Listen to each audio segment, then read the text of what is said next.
Halo semuanya, perkenalkan nama saya Grestella. Ada rekan saya Prati Bagus Naninda, Nela Yuliarni, dan Natasha Ajara Aprilia. Pada video ini kami akan membuat penjelasan tentang UML dari mata kuliah Analisis dan Perancangan Sistem. Di video ini terdapat 3 sesi yang terdiri atas: yang pertama membuat use case diagram klinik sesuai dengan PPT dari Ibu Anggi, akan dijelaskan oleh Nela Yuliarni. Kemudian yang kedua menjelaskan semua relasi dari kas diagram yang akan disampaikan oleh Pratiwi Bagus Naninda. Untuk yang ketiga adalah menjelaskan relasi dari diagram pembelian barang yang akan disampaikan oleh Natasha Ajara Aprilia dan Grestella. Baik, langsung saja kita masuk ke dalam videonya. Assalamualaikum warahmatullahi wabarakatuh. Perkenalkan, nama saya Nela Yuliarni dengan NIM D1041191015. Hari ini saya akan menjelaskan dan mempraktekkan bagaimana pembuatan use case diagram untuk klinik. Jadi sebelum itu, use case diagram ini digunakan untuk menggambarkan secara ringkas siapa saja yang dapat menggunakan sistem dan bagaimana kerja sistem. Baiklah, langsung saja kita ke cara pembuatannya. Di sini saya membuat use case diagramnya menggunakan aplikasi berbasis website dari Lucidchart. Baiklah, yang pertama yang harus kita gambar, yaitu pertama kita ada sistem boundary, yaitu untuk batasan jadi sistemnya. Jadi ada pembatasnya sini, kemudian kita kasih nama ini klinik. Jadi ini sistem untuk klinik. Selanjutnya kita menambahkan aktor. Jadi aktor di sini digambarkan sebagai seseorang atau sesuatu yang dapat berinteraksi dengan sistem. Di sini ada empat aktor. Ada 4 aktor. Untuk aktor yang pertama yaitu patient, jadi dia pasiennya. Patient. Kemudian ada scheduler yang menjadwalkan. Kemudian ada dokter. Dan juga ada create yang bagian administrasi atau yang mendata-data akhirnya. Nah, selanjutnya kita menggambarkan use case. Di sini use case itu berfungsi untuk menggambarkan fungsi atau pekerjaan dari sistem. Jadi apa-apa aja fungsi dan yang dapat dilakukan oleh sistem tersebut. Jadi di sini ada 7 use case. Yang kita tarik. Nah, ada satu use case yang berbeda. Di sini dia ada extend point-nya, nanti dia ada tambahannya berarti. Ada poin tambahan. Nah, selanjutnya ini kita beri keterangan setiap use case-nya. Jadi apa-apa saja kegiatan yang bisa dilakukan oleh sistem tersebut. Yang pertama yaitu membuat make appointment, janji.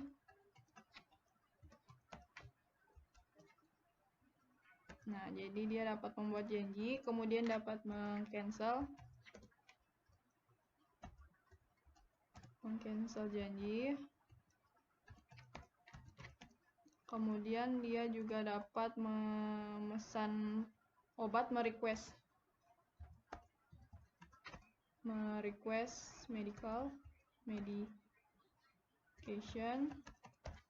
Kemudian untuk yang ada extend point-nya ini dia dapat melakukan pembayaran. Untuk extend point yang pertama itu dia bisa mendapatkan perawatan lebih gitu, more treatment.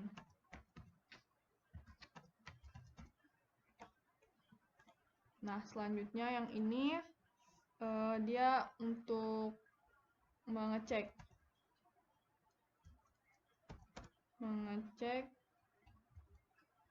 patient record, catatan medis. Kemudian dia juga dapat menunda pembayaran dan juga tagihan asuransi. Nah, jadi ada 7 use case di sini, ada 7 kegiatan yang bisa dilakukan oleh sistem. Selanjutnya kita akan menghubungkan antar elemennya menggunakan association. Nah, jadi yang pertama, ini pasien dapat membuat janji, kemudian pasien juga dapat membatalkan janji, dan pasien juga dapat meminta obat, pasien juga dapat melakukan pembayaran. Nah, scheduler di sini dia juga dia bisa membuatkan janji, kemudian dia juga bisa membatalkan janji. Dokter di sini dia memberikan obat yang diminta, dan crack di sini dia yang mengurus bagian administrasinya, juru tulisnya. Oke. Nah, selanjutnya di sini untuk cek patient record ini dia berhubungan dengan make a point. Ya. Jadi ini hubungannya adalah include. Sini kita kasih include. Nah, jadi include ini ditandai dengan garis titik-titik, kemudian ada panahnya dan ada tulisan include. Jadi hubungan include ini maksudnya kalau dia mau buat janji, dia harus dicek dulu rekam medisnya baru dia bisa buat janji. Jadi harus menjalankan perintah yang ini dulu, baru yang ini bisa jalan gitu. Kalau include, ya. Selanjutnya yang berhubungan dengan cek ini juga ini. Jadi di sini kayak kita misalnya kalau ke rumah ke klinik biasa itu kan pasti harus ditanya dulu udah pernah berobat belum Pak Bu, itu jadi dicek dulu gitu kan. Good. Nah, ini hubungannya include ya. Jadi membuat janji, make appointment, dan juga merequest obat. Selanjutnya ini penundaan pembayaran ini memiliki hubungan dengan pay bill, itu adalah extend.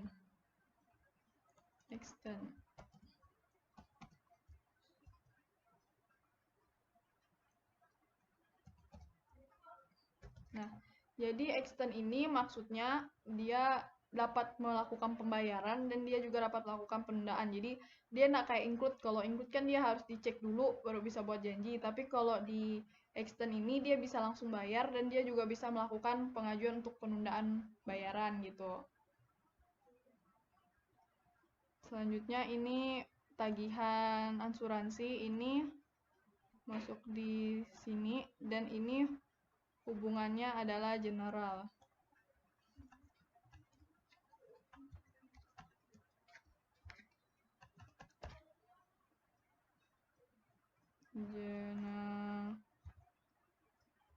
General. Nah, general ini juga dapat kita sebut sebagai inheritance atau pewarisan. Jadi dia mewarisi sifat dari induknya. Jadi pay bill ini induknya dan bill insurance ini adalah anaknya. Jadi anak dari use case yang pay bill ini. Nah, kira-kira seperti inilah gambaran dari use case diagram untuk klinik, di mana ada 4 aktor, ada 7 use case, dan juga ada penghubungnya, ada yang hubung biasa, ada include, ada juga extend, dan juga ada general. Jadi kalau untuk yang general ini cuma ditandai dengan ada tanda panah aja di situnya. Baiklah, sekian penjelasan dari saya, semoga bermanfaat. Terima kasih. Assalamualaikum warahmatullahi wabarakatuh. Perkenalkan, nama saya Pratiwi Bagus Nanindah dengan NIM D104191005. Nah, di sini saya akan menjelaskan tipe relasi. Nah, sebelum saya memulai menjelaskan, di sini saya sudah membuat contoh-contoh dari setiap relasi di webnya Lucy Chart. Cuman saya tidak menjelaskan bagaimana cara membuatnya karena untuk menghemat waktu juga. Jadi langsung saja, relasi ini memiliki tipe relasi ini ada 6. Yang pertama ada asosiasi yang ditandai dengan tidak putus-putus, hanya garis saja. Yang kedua ada agregasi ditandai dengan garis disertai di ujungnya di ujungnya ada diamond atau belah ketupat, maaf. Dan yang ketiga ada komposisi yang ditandai dengan sama dengan agregasi, cuman di komposisi ini di diamond atau di belah kutupannya terdapat fill, terdapat isinya. Yang ini yang warna hitam. Lalu yang keempat ada generalisasi. Generalisasi ini ditandai dengan garis tidak putus-putus dan ujungnya ada segitiga. Yang kelima ada realisasi ditandai dengan garis putus-putus dan di ujungnya ada segitiga. Dan yang terakhir ada dependensi ditandai dengan garis putus-putus dan tanda panah di ujungnya. Yang pertama asosiasi.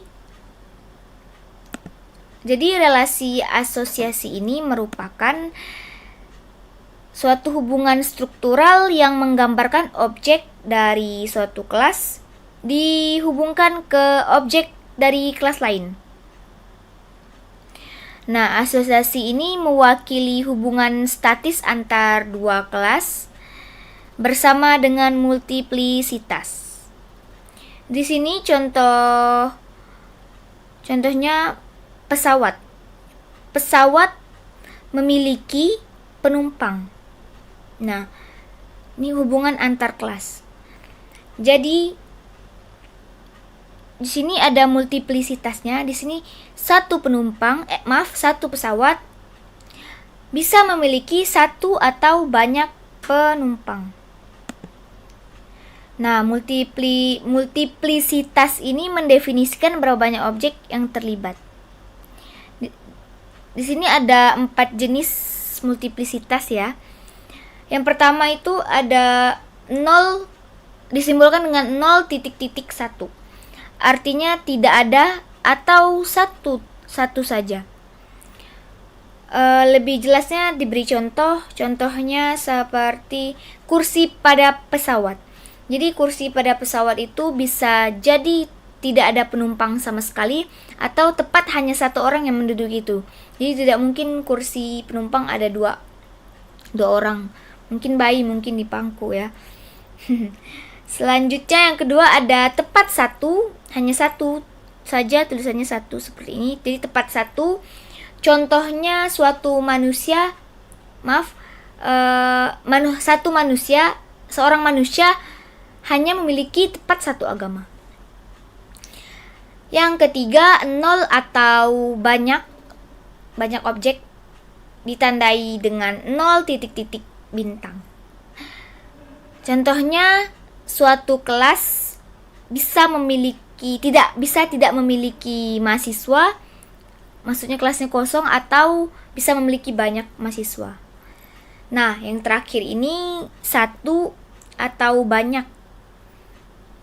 Nih contohnya seperti ini. Jadi satu pesawat bisa memiliki tepatnya satu atau banyak penumpang. Jadi kalau pesawatnya tidak ada penumpang kan tidak jalan ya pesawatnya ya. Lalu relasi yang kedua, relasi agregasi.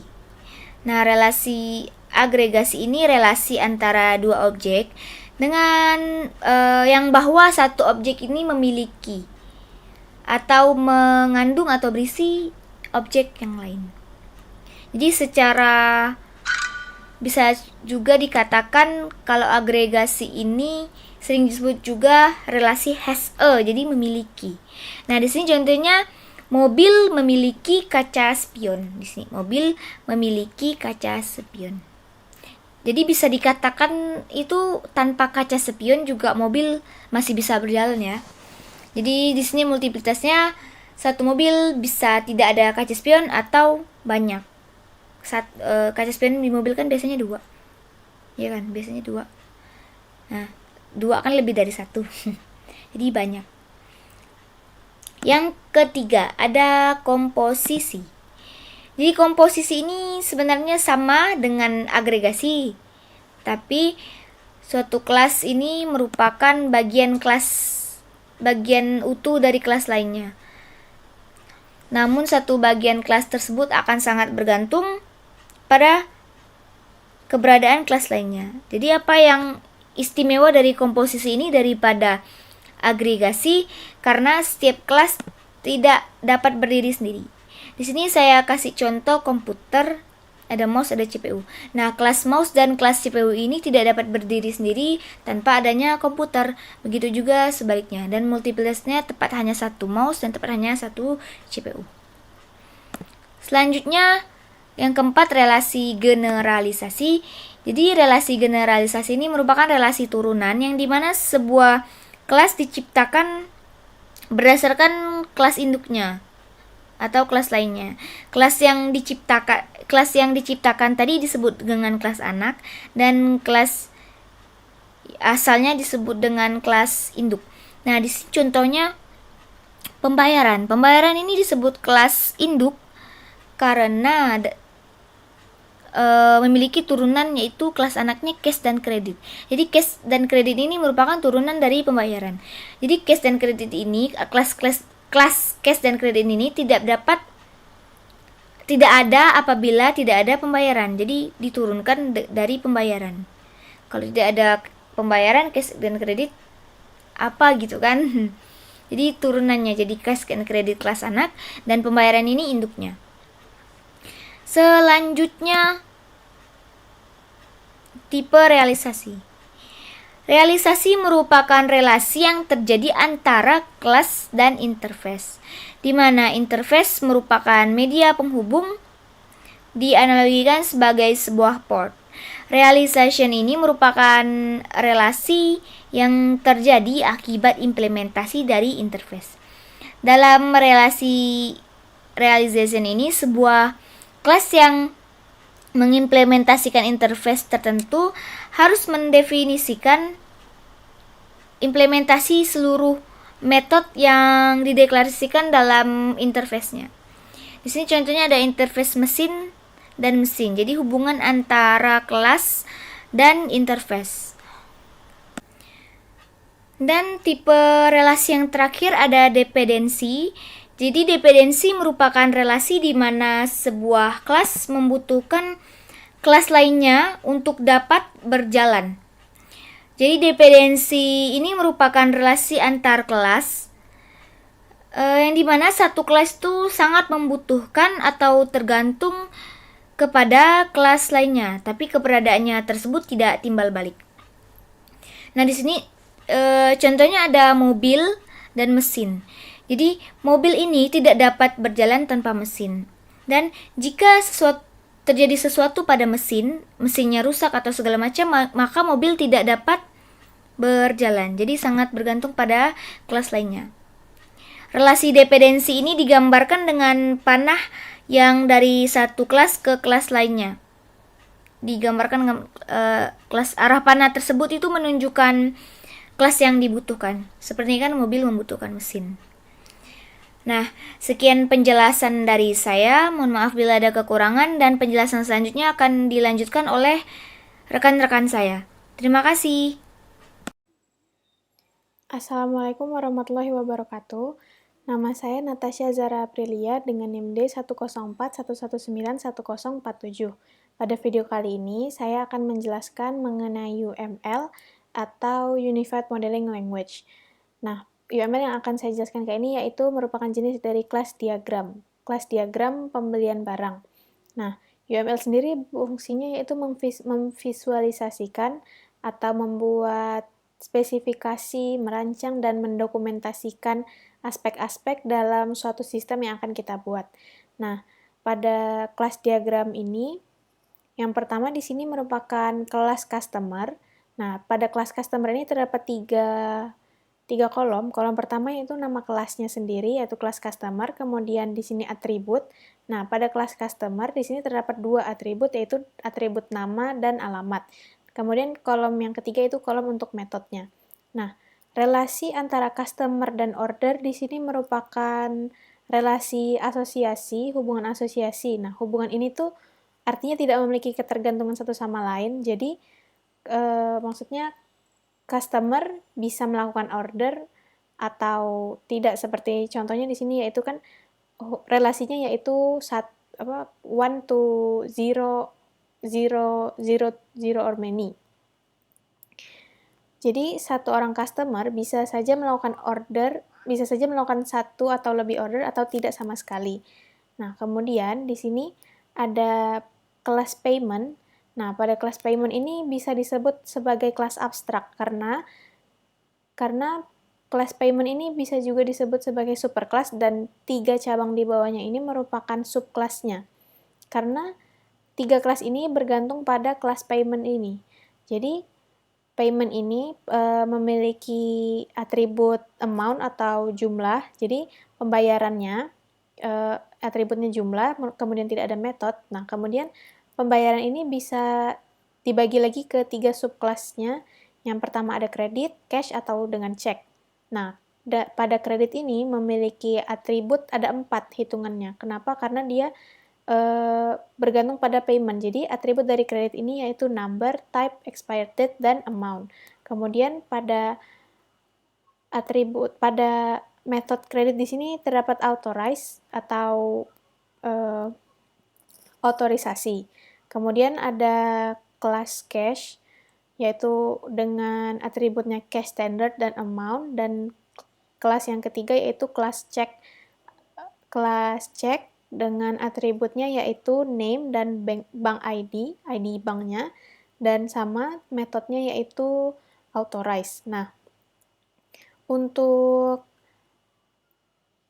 hubungan atau untuk relasi pada kelas ini yaitu relasi disebut juga dengan relasi waris ditandai dengan panah ini atau inheritance. Relasi ini tuh jadi pada ketiga kelas ini mewarisi atribut pada kelas payment di atas ini. Jadi dia bergantung. Jadi misalkan kita ingin menambahkan metode atau atribut, kita tidak perlu menginputnya satu-satu di setiap kelas 3 ini, cukup kita menginputkan dia di kelas payment aja, maka dia mewarisi sifat dari kelas payment di sini. Kecuali kita ingin menambahkan atribut atau metode secara khusus pada kelas kredit atau cash atau cek, maka kita bisa menambahkan di salah satu kelas ini. Baik, untuk kelas dan relasi lainnya akan dijelaskan oleh teman saya, Grace Stella. Terima kasih.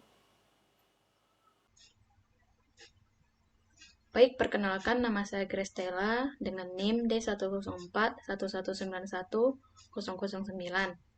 Saya akan melanjutkan penjelasan mengenai relasi kelas diagram pembelian barang yang sebelumnya dijelaskan oleh rekan saya Natasha. Baik, langsung saja kita mulai dari kelas order. Di sini kelas order. Seperti kelas-kelas yang lain, kelas order juga memiliki 3 kolom, terdiri atas nama, atribut, dan metode. Relasi dari kelas order menuju ke kelas payment adalah relasi association atau asosiasi yang dilambangkan dengan panah yang seperti ini.